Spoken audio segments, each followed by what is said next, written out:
Amen. As we continue through this series called Portraits of Christ, I would invite you to turn your Bibles with me, beginning in Genesis chapter 37. Genesis chapter 37. This morning we look at the topic of Jesus and Joseph. Jesus and Joseph. The text was read in your hearing already, Genesis 37, 1 through 8, and then you noticed a jump 13 chapters ahead to Genesis chapter 50 in verse 20, and in between that is the ground we're going to cover this morning, and we're obviously going to need to fly through there. But as we work our way in between the hatred of Joseph's brothers for him and the resulting selling him into slavery, and then at the end of it, Joseph coming and saying, what you meant for evil, God meant for good. In between that, I want you to see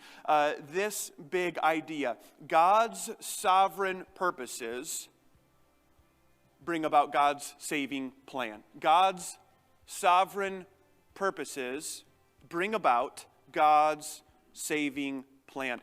That is, in my mind, the primary theme over the entire life of Joseph. And so we turn our attention to Genesis 37, and what we need to do is we need to cover a ton of ground, and I want to cover the early part of this text under these few movements. That Joseph was hated, he was mistreated, he was tempted, he was accused, he was forgotten, and he was favored.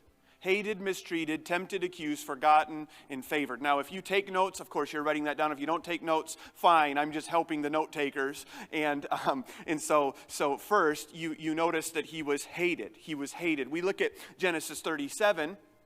And you see that Joseph is 17 at this time. He is a shepherd pasturing the flock with his brothers. And he was a boy with the sons of Bilhah and Zilpah, his father's wives. Now, his father's name is Jacob, but we remember him getting renamed Israel.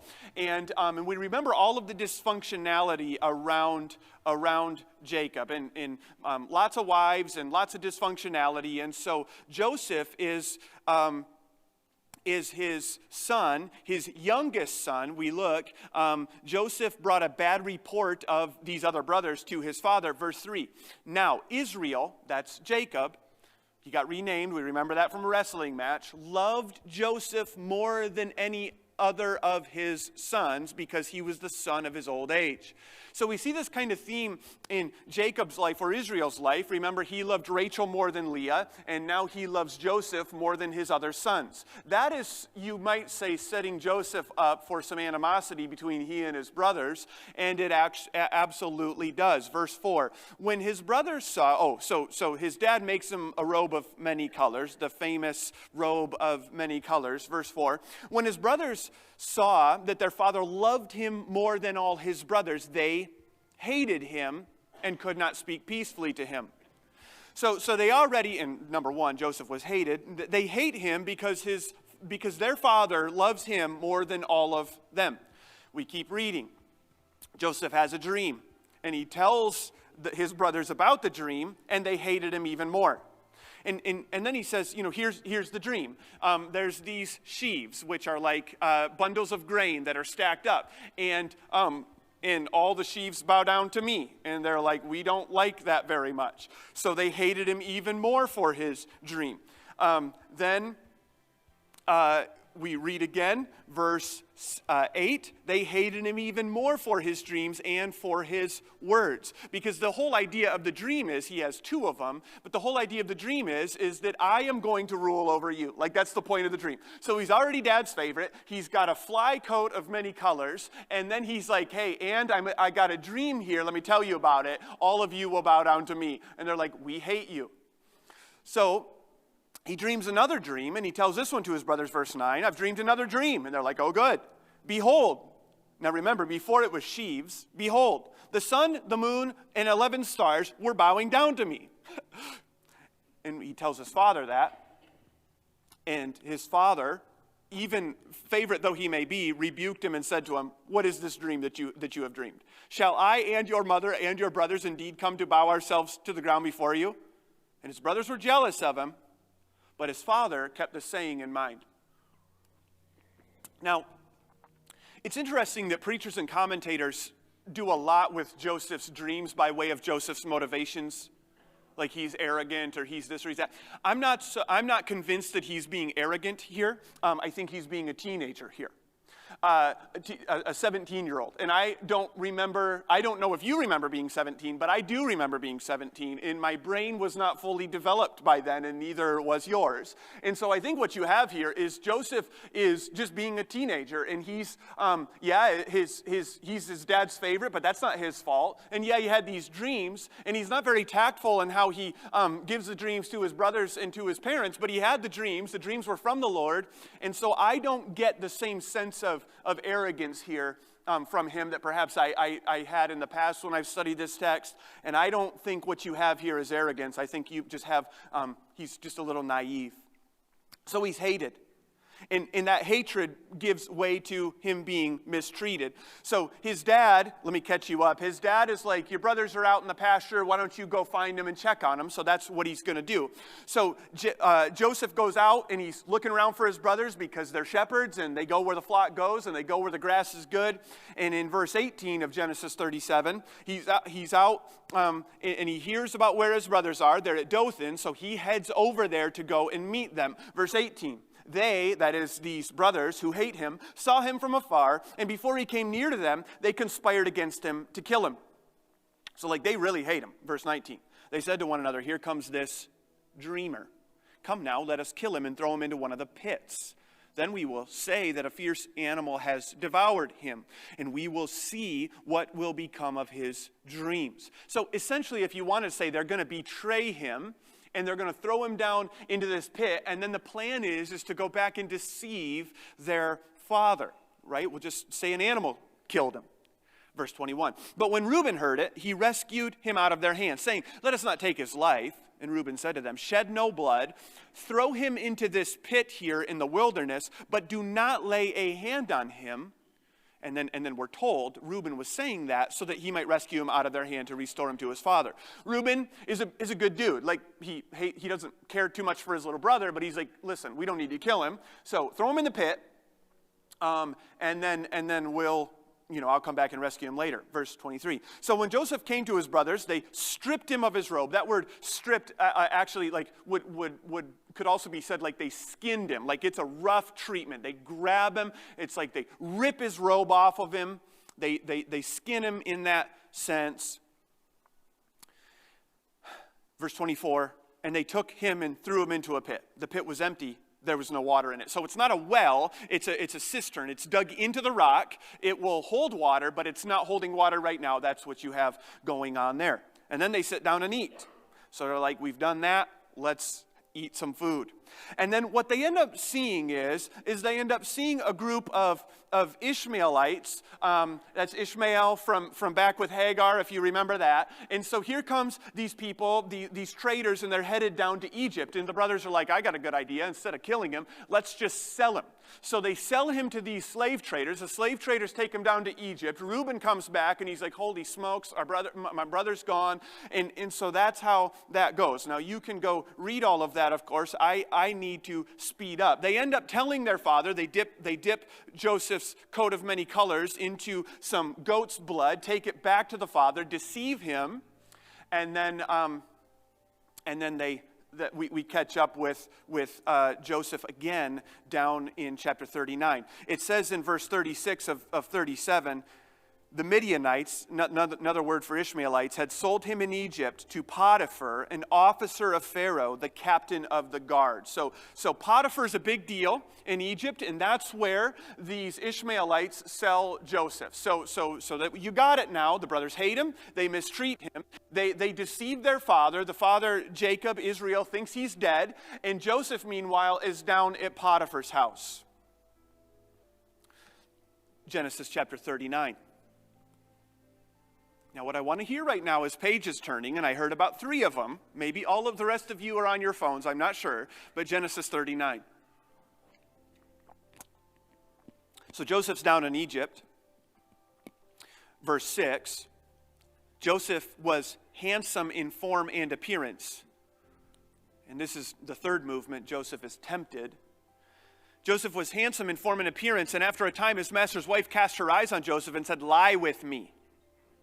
But he refused and said to his master's wife, "Behold, because of me, my master has no concern about anything in the house." So he has risen quickly to be in Potiphar's right-hand man. Because of me, my master has nothing to worry about because I'm in his house. So verse 9, he is not greater in this house than I am, nor has he kept back anything from me except you, because you are his wife. How can I do this great wickedness and sin against God? And as she spoke to Joseph, look at that, day after day, he would not listen to her, to lie beside her, or to be with her. So if you're tracking with that, here comes, so Joseph is top dog in Potiphar's house. And has everything in Potiphar's house, except for he's obviously not supposed to have Potiphar's wife. Potiphar's wife sees he's handsome, comes to him and says, let's have sex. Like sex right now. That's basically the way you would render that. Lie with me would be like sex right now. So she just comes right at him with that. He says that would be a great wickedness and a sin against God. I will not do it. And day after day, she keeps coming after him with this. And day after day, he flees the temptation. Do you see that language there? He fled from her. That's down in verse 12. Verse 13 again. Fled from her again. So for him, he is fleeing the temptation, which is exactly where Paul gets that language later in the New Testament. He fled and got out of the house, and then she grabs his cloak, and he just runs off, and then she goes and falsely accuses him. In verse 11, you see that, you can read that in verse 11. So he runs off. He's not going to sleep with her, so he runs off. She grabs his cloak, goes to some other servants in the house and says, he tried to rape me, basically. And all of that is a false accusation, obviously. And so Potiphar doesn't know any better, though, so Potiphar sends him off to prison. Now, while Joseph is in prison, now remember, he's in prison because he was tempted, resisted the temptation, fled the temptation, and was falsely accused. Now he's down in prison. So his life's not going awesome.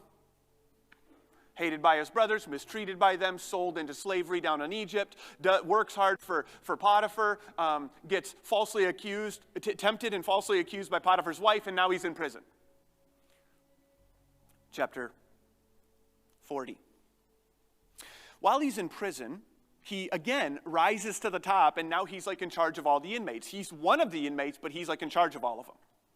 And while he's in prison, he hears about these two guys, Pharaoh's cupbearer and Pharaoh's baker, both have dreams. And Joseph interprets the dreams for them. He's there's two dreams. So remember, Joseph had two dreams. And now there's two dreams again that are presented to him, one by the cupbearer and one by the baker. Joseph interprets the dreams properly, and then the dreams end up coming to pass. He says to the baker, your dream says that you're going to die. And then he says to the cupbearer, your dream says that you're going to get restored. And when you get restored to being Pharaoh's cupbearer again, don't forget about me because I'm in here and I'm not supposed to be in here because I didn't do anything wrong. Which brings us to number 5. He is forgotten. Look at verse 23 of Genesis 40. Yet the chief cupbearer did not remember Joseph, but forgot him. So now, if you're Joseph, your brothers hate you, they mistreat you, they sell you into slavery. Potiphar, because you work hard, Potiphar elevates you in his house, but then his wife says, sleep with me. You say no. She lies about it. You get sent to prison. While you're in prison, you rise again to the top of the food chain, and you're taking care of all the inmates. While you're taking care of them, you hear from two of them, hey, we've had these weird dreams. You interpret the baker's dream that he's going to have his head taken off, and he does, and you interpret the cupbearer's dream that he's going to get restored back to being Pharaoh's cupbearer. And that happens too, and you're like, hey, by the way, remember me. I'm not supposed to be here. I told you your dream. Remember me when you get back to Pharaoh. And it just so happens that the cupbearer forgets about him for 2 years. Until verse 41, or I'm sorry, Genesis chapter 41, until Pharaoh has two dreams. Two dreams. One of the dreams goes like this. Up out of the Nile, which is a river, come 7 cows, and the cows look, well, we can just read it. They look attractive and plump, and they fed on the reed grass. That's verse 2. In verse 3, 7 really skinny, ugly-looking cows come out of the Nile, and they eat the good-looking cows, but after they eat the good-looking cows, they look just like they did before. It's like, that's a weird dream. Yes, it is. And then Pharaoh has another dream. And this time, it is more of an agricultural dream where there's these 7 ears of grain that look really good, and then there's 7 ears of grain that look really bad, and the 7 ears of grain that look bad eat the 7 ears of grain that look really good. And so Pharaoh has this dream, and it bothers him, so he's like, somebody get in here and interpret my dream. So he looks all over the place, and no one interprets the dream. And then one day, it just so happens that the cupbearer's like, wait a second. Pharaoh had 2 dreams. No one can interpret the dreams. I remember a guy who could interpret dreams. It was a while ago. And so the cupbearer calls or lets Pharaoh know. And then Pharaoh goes and finds Joseph, who's in prison and has been forgotten, seemingly. And Joseph is brought out of prison. In Genesis 41 in verse 14, we read this. Then Pharaoh sent and called Joseph, and they quickly brought him out of the pit. And when he had shaved himself and changed his clothes, he came in before Pharaoh. And Pharaoh said to Joseph, I have had a dream, and there's no one who can interpret it. I've heard it said of you that when you hear a dream, you can interpret it. Look at Joseph's answer. Joseph answered Pharaoh. Now, he's had a rough go to this point. Here's what he says. It is not in me. I won't take any credit for it. God will give Pharaoh a favorable answer. God will give, it's not in me, it's not me that does it, God will do it. Look down at verse 37, same chapter. So let me catch you up on what happens in between. So Joseph interprets the dreams. He's like, here's the thing. The cows getting eaten, the good-looking cows are 7 years of plenty, just like the good-looking ears of grain are 7 years of plenty. The bad-looking, weird-looking, ugly-looking, skinny-looking cows that eat the good ones, those are 7 years of famine. And so what we need to do is we need to be prepared. But that's the dream. You're going to have these years of plenty and then years of famine. That's the point of the dream. So So Joseph says what you need to do is you need to appoint somebody over the land who can take provisions from the 7 good years so that way when the 7 bad years come, Egypt will be okay and we'll have enough food. Pharaoh's, verse 37, Genesis 41. This proposal pleased Pharaoh and all his servants. And Pharaoh said to his servants, look at this, can we find a man like this in whom is the Spirit of God? Then Pharaoh said to Joseph, since God has shown you all this, there is none so discerning and wise as you are, but you shall be over my house, and all my people shall order themselves as you command. Only as regards the throne will I be greater than you. And Pharaoh, verse 41, said to Joseph, see, I have set you over all the land of Egypt. Then Pharaoh took his signet ring from his hand and put it on Joseph's hand, and clothed him in garments of fine linen, and put a gold chain about his neck, and he made him ride in his 2nd chariot. And they called out before him, bow the knee. Thus he set him over all the land of Egypt.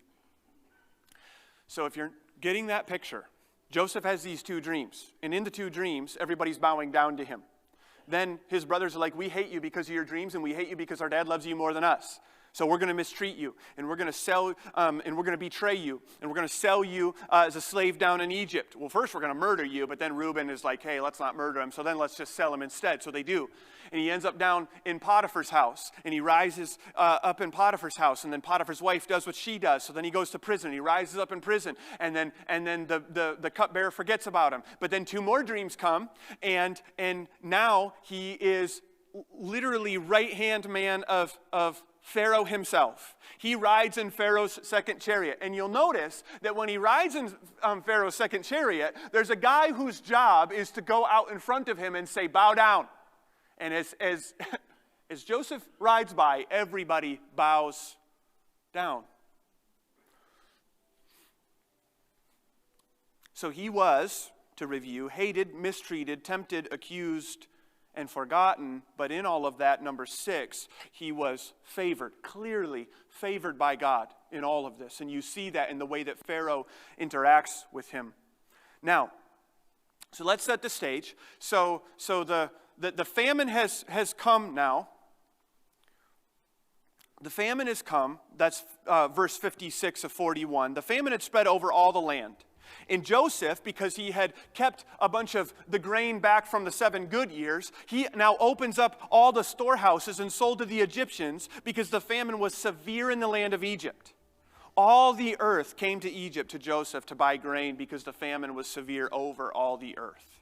Okay, now we get to, I told you all that so that we could point this out, because now we get to this really, really fascinating interaction between Joseph and his brothers who sold him into slavery. And so here we go. Genesis 42 and verse 1. When Jacob learned that there was grain for sale in Egypt, he said to his sons, "Why do you look at one another?" You just kind of get the sense here that this family is not exactly functional. Now, we haven't seen, if we're honest, a lot of functional families to this point in the book of Genesis, but we really get the vibe here. You know, Jacob loves Joseph more than the other brothers, and now the son he loves is gone, and so now everybody's about to die of hunger, and he's like, boys, stop looking at each other as if that's going to help, and get your little tails down to Egypt. Why do you look at one another? Get down to Egypt. There's food down there, I've been told. So, verse 3, 10 of Joseph's brothers, 10 of them went down to buy grain in Egypt. But Jacob did not send Benjamin, Joseph's brother, with his brothers, for he feared that harm might happen to him. A little PTSD there. I don't send the youngest because I remember what you fools did to or allowed to happen, or whatever the case may be. I mean, he doesn't know, obviously, he was deceived, but he's hanging on to the youngest one. Verse 6, Genesis 42. Now you have to really pay attention here, okay? Now, Joseph was governor over the land. He was the one who sold to all the people of the land, and Joseph's brothers came and bowed themselves before him. If you're paying attention, they bowed themselves before him. They bowed themselves. Okay, we're clear? Good. So that we're clear, Joseph is here, he's a governor, and all of his brothers show up, and they don't trip and fall, they bow themselves before him. All right. Joseph, verse 7, saw his brothers and recognized them, but he treated them like strangers and spoke roughly to them. Now, you might think, well, of course he did, because they sold him into slavery, so he's obviously angry about that. Well, be careful, because that's actually, I can't read all of this to you. You'll need to go read it yourself, but that is not what's happening here. Joseph is not angry at his brothers. He's not unforgiving toward them. You're going to see that. It looks like he's up to something else, but in the end, what you see here is brilliance on his part, but he's not angry, but he's going to pretend like it for a moment. He speaks roughly to them. Where did you come from? He said. From the land of Canaan to buy food, they say. Joseph recognized his brothers, but they didn't recognize him. And he remembered the dreams that he had dreamed of them, and he said to them, "You're spies. You have come to see the nakedness of the land." They said to him, "No, my lord, your servants have come to buy food. We are all sons of one man. We are honest men. Your servants have never been spies." Joseph messes with them with a purpose, but he messes with them. He says, no, I think you are spies. And so he imprisons them, or throws them, holds them for 3 days. And on the third day he says, here's what you need to do. Verse 18. "Do this and you'll live, for I fear God. If you're honest men, let one of your brothers remain confined where you are in custody. Leave one of your brothers with me, basically, and then the rest of you can go and take the grain back to your households. And then bring your youngest brother, that would be Benjamin, to me so that your words will be verified. And you shall not die. So the idea here, so that you're tracking with this, is they're like, yeah, we're just brothers, all sons of one man. And one of our brothers is no more, speaking of Joseph, and one of our brothers is back with our dad. And Joseph's like, nope, you're spies. So what you're going to do is you're going to leave Simeon with me, Joseph says. You're going to leave one brother with me, and then you're going to go back to the land of your father, and then you're going to come back with your youngest brother, and that will prove, although he knows this, but that will prove that you're not lying to me. So that's what happens. Verse 26, they loaded their donkeys with their grain and departed. So Simeon, one of the brothers, is left with Joseph. They load their donkeys, head home. And as one of them opened his sack to give his donkey fodder at the lodging place, he saw that his money was back in the mouth of his sack. And he said to his brothers, my money has been put back. Here it is in the mouth of my sack. At this, their hearts failed them. And they turned trembling to one another, saying, what is this that God has done to us?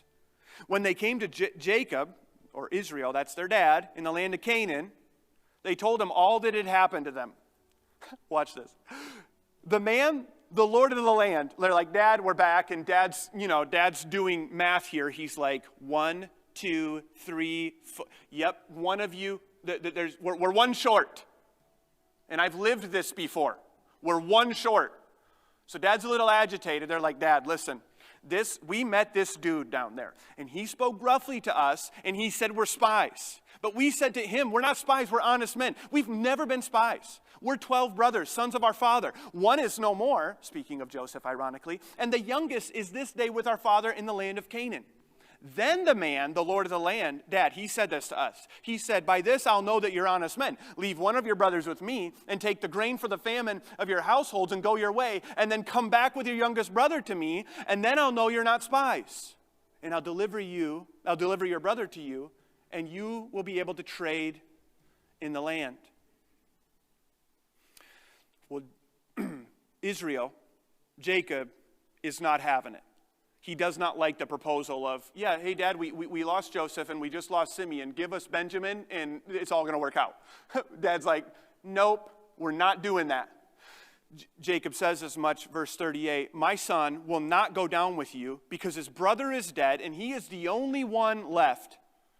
Benjamin is now the favorite, if you haven't caught that. If harm should happen to him on the journey that you are to make, you would bring down my gray hairs with sorrow to Sheol or to death. Which brings us to chapter 43 and verse 1. Now the famine was severe in the land, so it's bad. Now, of course, they don't know that. They're like, maybe this thing will blow over, right? So they're like, yeah, Simeon's down there, but Dad won't give us Benjamin, and if we go back to get Simeon without Benjamin, we're all going to die. So maybe the famine will blow over, we can figure it out. Well, the famine's not blowing over. They've been now, and so now Joseph, of course, knows that, and God, of course, knows that, but they don't know that, right? Okay. 43:1. The famine was severe in the land. And when they had eaten the grain that they had brought from Egypt, so now they're out of food, their father said to them, go again, buy us a little food. But Judah said to him, Dad, that guy, he warned us. You will not see my face unless you bring your little brother with you. Now, if you'll send our brother with us, we'll go down and buy food. But if you will not send him, Dad, we will not go down because the man said we won't see his face. Verse 6, Israel said, why did you treat me so badly as to tell the man that you had another brother? Like, couldn't you just left that detail out? They replied, now watch, verse 7. The man questioned us carefully about ourselves and our kindred, saying, is your father still alive? Do you have another brother? Let me just read between the lines there. It's like, Dad, it was like the guy knew stuff about us that he wasn't supposed to know. Like Dad, he was in my brain. So sorry, Dad. Okay. Little bit of a poetic license there, but like that's what's going on there. Watch what Judah does here. Verse 8. Judah said to Israel, Jacob, his father, send the boy with me and we will arise and go. Send the boy Benjamin with me. We will arise and go, that we may live and not die. Both we and you and also our little ones. Like, Dad, here's the thing. We either risk Benjamin and hopefully it works out, or we don't risk Benjamin and we all starve to death. So that's pretty good logic. Verse 9, I will be a pledge of his safety. From my hand you shall require him. If I, Judah, don't bring him, Benjamin, back to you and set him before you, then let me bear the blame forever. If we had not delayed, Dad, we could have gone and come back, and we could have done it twice. Now, what I want you to see there, and I think what the text wants you to see, is that sort of looks and smells like something we have already seen. Here's Jacob needing to give up his beloved son Benjamin. Here's Jacob needing to give up his beloved son Benjamin, while Judah promises to stand in as a substitute. That feels a bit to me like Abraham giving up his son Isaac and having a substitute be given right in the last moment. And basically, now, a couple generations later, now Jacob is faced with giving up his beloved son, and Judah promising, Dad, if I don't bring him back, I'll take it. I'll stand in as his substitute. And that's exactly what you'll see clearer later. We jump to verse 26. So they get down there. Benjamin's with them. These boys, I wish I could read this. I can't. These guys are they're so anxious and nervous. They feel as though God is coming after them for their sin against Joseph. And so they grab the steward of the house, of Joseph's house, and they're talking to him, and they tell him the whole story. Like, you can just tell. Like, they'll talk to anybody. They just want to say, look, we're not spies. Somebody gave us the money back. Like, they're just really, really wound up. They were invited in, and you would read this if you read all of 43. They're invited into Joseph's house to do a meal. And they're like, this guy, he doesn't want to have a meal with us. He wants to kill us. Like, that's what they're thinking. So they talk to the steward of Joseph's house. They're invited there for lunch. Verse 26 of Genesis 43. When Joseph came home, they brought into the house to him the present that they had with them and bowed down to him to the ground. Like, they bowed down to him to the ground. Like, they bowed down to him. And they had brought a present from Canaan. They had brought gifts to Joseph. They give him the gifts. They bow down. And then he says, verse 27, is your father well? Is he still alive? They say, yeah, he's doing good. He's still alive. And they bowed their heads and prostrated themselves. Verse 29, and he lifted up his eyes and he saw his brother Benjamin, his mother's son, and said, is this your youngest brother of whom you spoke to me? God be gracious to you, my son. Then Joseph hurried out, for his compassion grew warm for his brother, and he sought a place to weep. So he went into his room and wept there. Then he washed his face, came out, and controlling himself said, serve the food. They served him by himself. So he's like, you could think of like at the very head of the table, and then like down below him at a separate table, and you see this, that they served him by himself and them by themselves, and the Egyptians who ate with them by themselves, because the Egyptians could not eat with the Hebrews, for that's an abomination to them. And they sat before him, watch, verse 33 of 43. And they sat before him, the firstborn according to his birthright, and the youngest according to his youth. And the men looked at one another in amazement. So Joseph didn't say, hey, bring your birth certificates. What Joseph does, because Joseph's their brother and he knows, is he sits them in order of birth, oldest to youngest. And the guys are looking at each other and they're like, remember that whole thing about how he knows stuff? He knows stuff. Portions were taken from Joseph's table. Now, I don't have time, but are you seeing this picture? Joseph's table, all of his lavish provision, brothers down here who do not deserve it, Brothers down here who should be made slaves are probably just murdered. And instead what Joseph is doing is he's making provision for them and he's inviting them to a feast. And there they sit and he takes food from his table and gives it to them, undeserving though they may be. Portions were taken from Joseph's table, but Benjamin's portion was 5 times as much as any of theirs. And they drank and were merry with him. Now I have to speed up. But in 44, what happens is so they drink, they're merry. Then Joseph, 44:1, commanded the steward of his house, fill the men's sacks with food, as much as they can carry, and put each man's money back in the mouth of his sack, and put my cup, the silver cup, in the mouth of the sack of the youngest, with his money for the grain. And so he did just as Joseph had told him. So what ends up happening here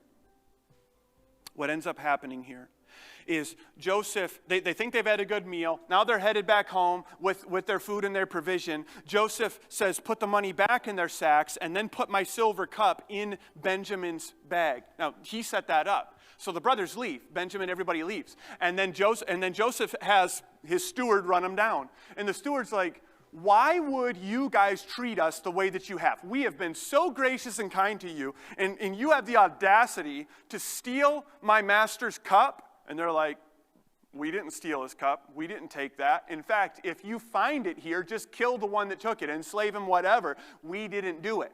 So, beginning with the oldest and working down to the youngest, he's like, well, then open up the grains of sacks. So that's what they do. They open up the sacks of grain, and they look, okay, it's not in Reuben, Simeon, and on down the line they go, and then they get to Benjamin, and guess what? There's the silver cup. Remember what Judah said? Dad, if I don't bring him back, let it be on my head. Genesis 44 in verse 14. When Judah and his brothers came back to Joseph's house, he was still there. They fell before him to the ground. And Joseph said, what deed is it that you have done? Do you not know that a man like me can indeed practice divination? Now he's just messing with them. Like, I know stuff, right? And Judah said, what shall we say to my Lord? What shall we speak? Or how can we clear ourselves? God has found out the guilt of your servants. Behold, we are my Lord's servants, both we and he also, in whose hand the cup has been found. But he said, Joseph, far be it from me that I should do so. Only the man in whose hand the cup was found shall be my servant. But as for you, go up in peace to your father. So do you know what just happened? Joseph's like, listen, I don't need all of you to be a servant. Benjamin's the guilty one. Just leave the little favored brother. Just leave him. You know, the one that your dad loves more than the rest of you, just leave him. Just leave him here. You got money, you got food, just leave him.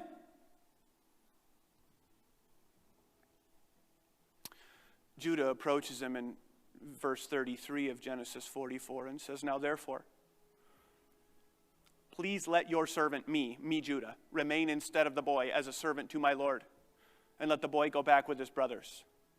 Let me stand in as his substitute.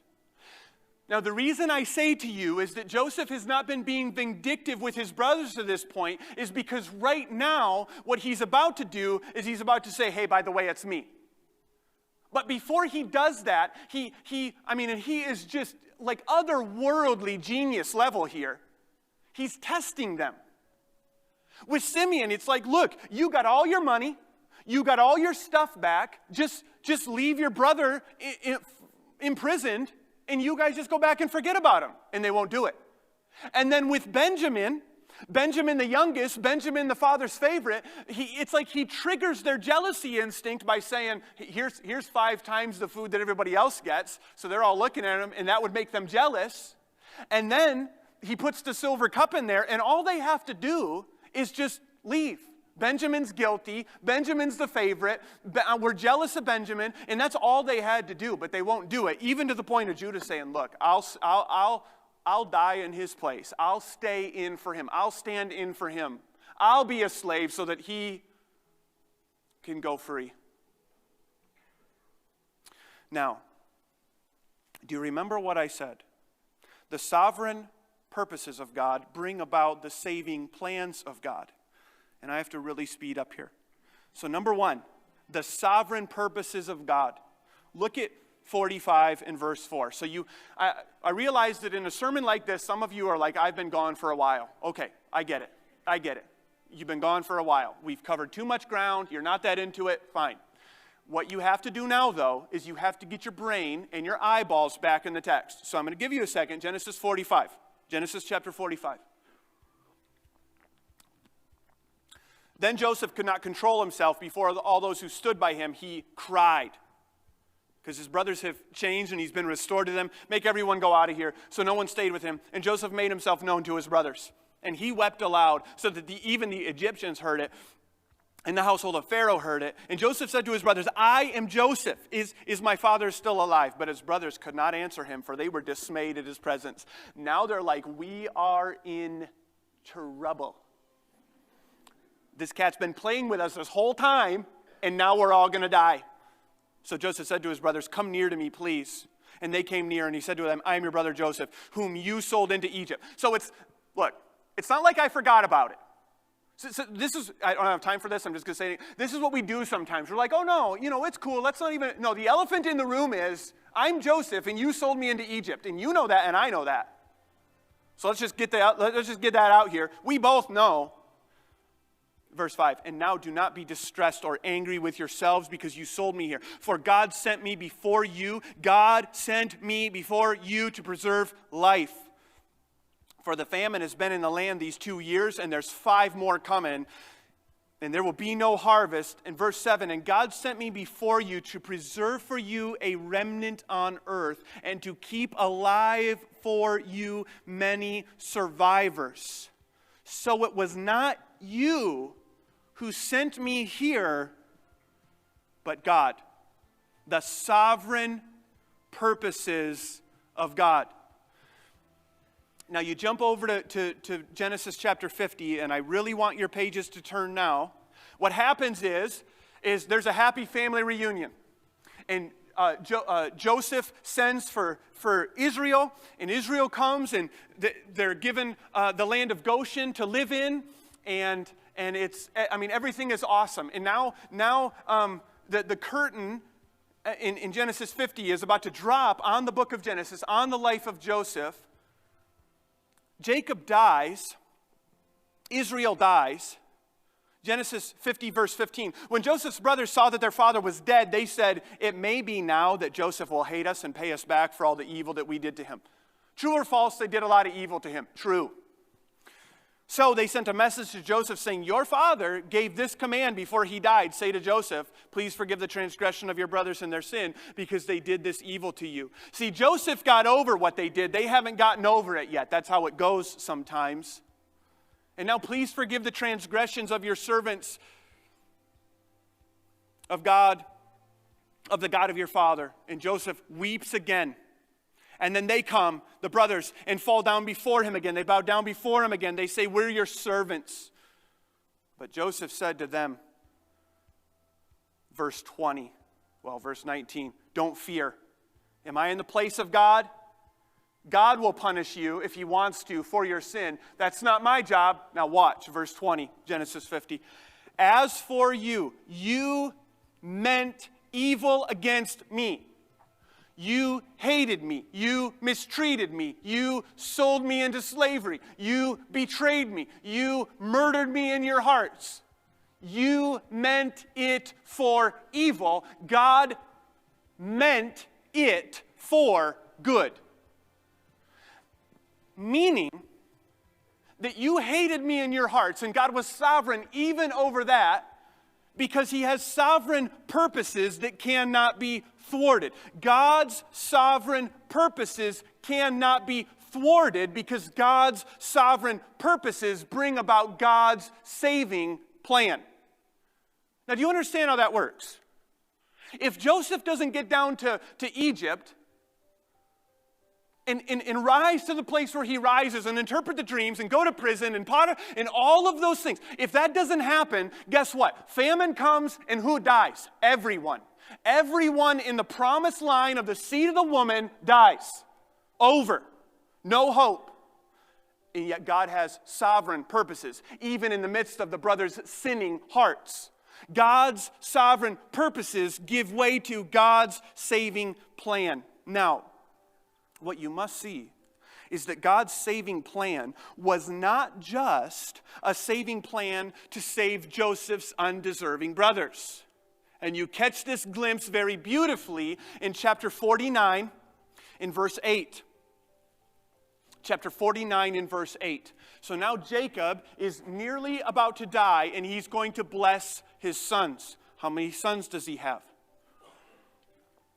The correct answer is 12. 12 sons that will be the 12 tribes of Israel. He comes to one of those sons by the name of Judah. And this is what he says. Judah, your brothers shall praise you. Your hand shall be on the neck of your enemies. Your father's sons shall bow down before. Your father's sons shall bow down before you. Judah is a lion's cub. From the prey, my son, you have gone up. He stooped down. He crouched as a lion, and as a lioness, who dares rouse him? The scepter shall not depart from Judah, nor the ruler's staff from between his feet, until tribute comes to him, and to him shall be the obedience of the peoples, plural. God's sovereign purposes give way to God's saving plan. When you read that said about Judah, you cannot conclude that all of that said about Judah is all bound up in the life of Judah. What happens is you hear this idea of a scepter that will not depart from his line. Through the line of Judah will come a king. This king will be such a king that peoples, plural, will bow down to him. When you look at this king, you will get the sense from him that he has come to dominate his enemies. When you look at him, you get sort of a little lion vibe from him. He is not one to be messed with. Now, and I've overstayed my welcome, but if you'll hear me on this, I think the Lord will move in you in a powerful way. So listen, God sends Joseph ahead of Judah in order to preserve Judah in a sense. In other words, if there is no Joseph sold in slavery, then there is no Judah. If Joseph doesn't save Judah, Judah can't save Joseph. How does that work? Because through Judah's line will come Judah and Joseph's Savior. His name is Jesus. He was, in fact, hated and mistreated. And he was, in fact, the favorite son of the Father. And he was, in fact, tempted. And he was, in fact, accused. And he was, in point of fact, sold out by his brothers unto death. And yet, in all of it, we see sent by God as a Savior so that his undeserving brothers and sisters might look to him by faith and be saved from death.